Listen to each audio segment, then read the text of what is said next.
Hey YouTube, Mochismo Eugene. Welcome to another video from Exit Strategy. Spent a half hour looking for my phone, all to find out it was in the car. The temperature is 29 degrees outside, and the low is supposed to be 23. I'm at about 33% on the phone, so we're gonna get through this. I want to talk about what does it mean. Well, let's do this awakening. What does it mean to the empath and for the empath, as told by an empath, myself? I wasn't going to do this video tonight, but I decided I'm going to keep pushing forward because I think it probably is very needed, because a lot of us who are awakened from narcissistic abuse, if you're anything like I am, you're going through phases. We're grateful to be awakened, for sure, no doubt about that. But the phases I'm going through, just to sum it up in a nutshell, I hate the fact that, I hate it. I hate it in a way where it disgusts me many times. And I'm just being totally transparent. This is not a constant feeling, but these are some feelings that I go through. And if anybody can relate to this, just let me know in the comments, and subscribe and like and share the video. I don't like it, but I'm very much okay with it. I've accepted it.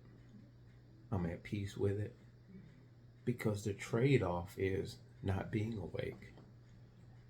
And what I mean to just be very, very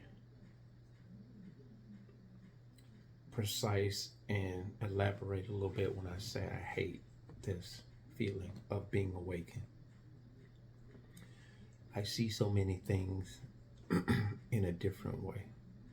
I think as an empath, my intuition was always there, even though I dismissed a lot of things. Our senses are not numb. We're not numb to anything. Even when we went through the abuse, I believe that's the whole reason why we got out of it and we escaped it, because we had such strong intuition, which most people don't have strong intuition. Empaths do. That being the case, we feel moments of being distraught,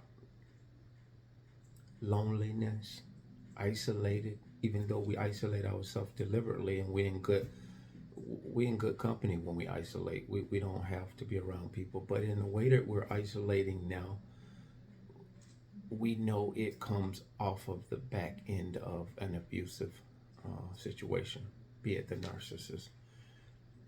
And not just to be isolated, we are constantly thinking, not so much ruminating. We are constantly thinking of, how do I go forth in this world, knowing what I know, seeing what I see, and not only seeing what I see or saw as it pertains to the narcissist, whoever they may have been, looking back at all the other narcissists in our family, friend circle, employment circles, social settings in general. Because we have epiphanies when we awaken, not only from the abusive relationship of most recent, but we can go back and look at things in hindsight. So it's just a mix of emotions, all of this tidal wave of thoughts and imagery, and time exhausted in these endeavors. It disgusts us.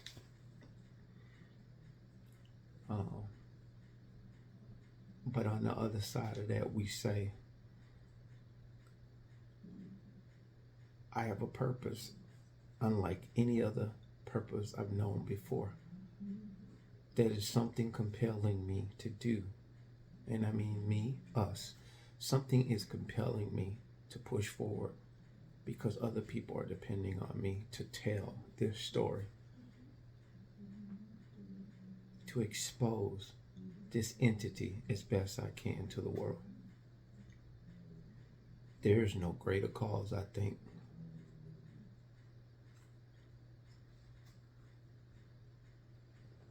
The good book says, your life is not your own. You were bought with a price. We paid we paid a big price for investing in the wrong things and the wrong people. God has given us an opportunity to turn that around, to leave this world in a much better place than it was when we came, because we're awakened to something that most people have no idea is going on up under their nose, right in their presence. They don't have a clue.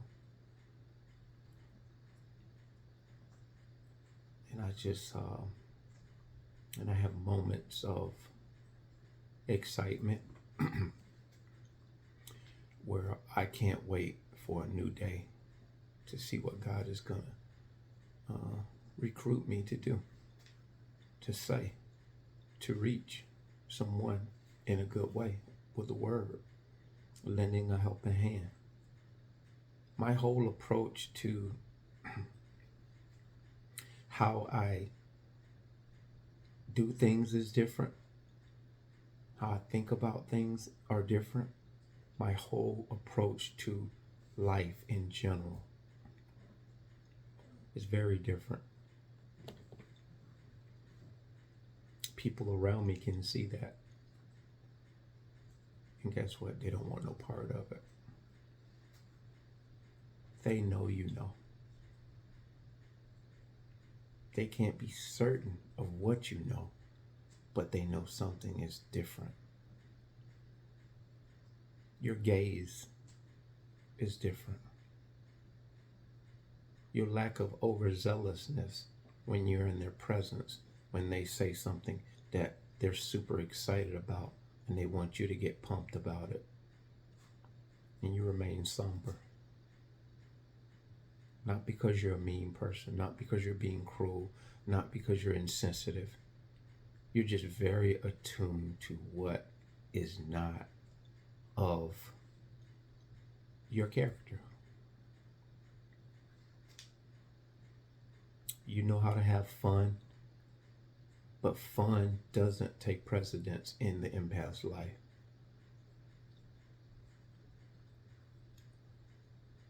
And I guess people say the opposite of fun is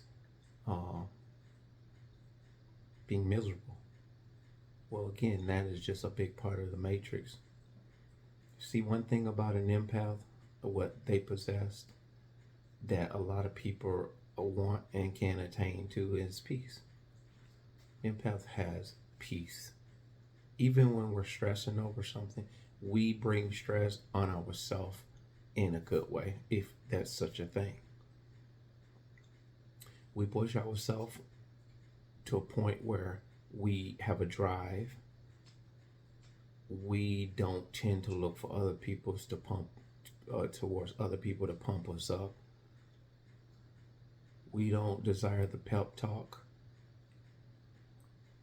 to get us motivated most of the time, if not all of the time. Because a lot of times the motivators, we sense something that's not authentic about it.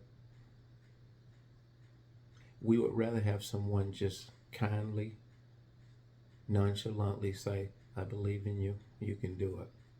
We'll take that any day over the over the top, excited, winding us up like a wind-up doll. I just got thinking about this stuff, man, and I really wanted to express it to you guys, because I get on here and I talk about the narcissist as it pertains to their dilemma and all the things that they're going through as to what they want to take us through. But I wanted to discuss something as it pertains to the empath. When we awaken, what does it mean to us And what does it mean for us? I pointed out a couple of things it means to me and a few things that it means for me going forward. It's a very liberating thing to know that we've been entrusted to bring about balance to the world, bring awareness to humanity, especially the ones that are being downtrodden and just really being taken advantage of and taken for granted.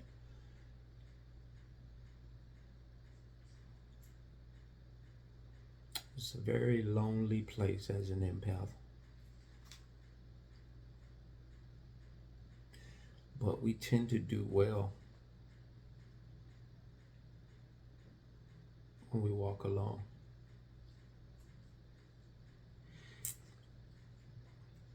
God knows why. We don't truly understand all it is within us that gives us that. But we know God above is giving us that strength. He's giving us that second wind. He's giving us the enlightenment, the insight, the vision, and the intuition just to see some things that had it not been for him, we would not see. So this just was a little bit of a discussion to just let you guys know that if you're feeling any of this stuff that I just talked about, don't feel bad that you feel bad. If you can understand what I just said, don't allow it to overwhelm you, thinking that I shouldn't feel this way or I shouldn't feel that way. Whatever feelings that you feel, they are real. They're yours. But one thing is undeniable. You're never going to see things the way you saw them before. You're never going to do things the way you've done them before. In the sense of robotic, going along to get along, doing what society deems as normal.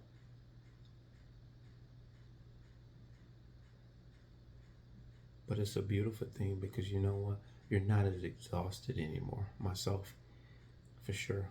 Not exhausted, not burnt out. I've taken time to take time. I rest a lot. I don't put a lot of pressure on myself as it deals with other people that are coming at me with this and that. Matter of fact, I don't have a whole bunch of people coming at me. Can you? See, because when we don't stick our neck out there as we did in times past, we move around, we move differently, we go differently, we appear differently, we disappear differently. Like I said before, these people know something is different. They know something is up. They smell something that's up, that's off. And the vast majority of them are narcissists. The rest of them are just codependent followers of someone who's leading them down a dark road. So take heart, guys, and just continue to press on. Stay in the good book if you are, and if you're not, I encourage you guys, pick the book up and just, see what you can find in there as it pertains to how God cares about you and how he watches over you, how he's gotten you out of all the jams that you've been in and you have no explanation for them. And so this weather is getting really cold out here, but it is just part of nature, and this too shall pass. In the meantime, enjoy yourself, guys. Bless.